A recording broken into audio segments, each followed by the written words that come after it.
John Paul Jones, the man who filed a whistleblower complaint against Panama City officials, is himself a target of a separate whistleblower lawsuit.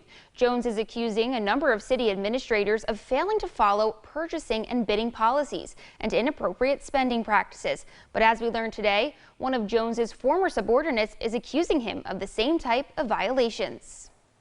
Barbara Buccini only worked in Panama City's logistics department for 2 months. But in that short time, she claims she saw enough to know some of her bosses and co-workers weren't following the law. As a federal state procurement specialist, Buccini says she noticed unlawful bidding taking place under the direction of J.P. Jones. Her whistleblower's lawsuit claims Jones instructed her to acquire a vacuum truck, but he had already decided who would be awarded the contract. She further claims Jones instructed her to suspend the bidding process and to go along with his choice. On another occasion, Buccini claims she observed 2 of Jones's subordinates fraternizing with contractors before a bidding process. Buccini says she confronted Jones, telling him the behavior interfered with the bidding process and should be corrected. She claims Jones told her to play nice and support them.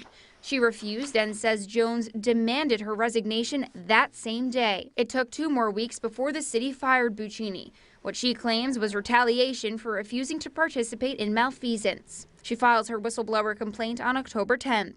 Neither her nor Panama City's attorneys commented for our story. But a closer look at Jones's personnel file provides some new insights about his complaint, which involves the city buying more than $50,000 in Christmas decorations. One document shows city manager Mark McQueen had city attorney Nevin Zimmerman look into the purchase after Jones complained. Zimmerman says, in his opinion, ordering the decorations followed city policy. Last Friday, Zimmerman also wrote the mayor and city commissioners about Jones's termination 2 days earlier. Zimmerman says Mr. Jones was terminated for, among other things, harassing coworkers and not for filing his whistleblower lawsuit.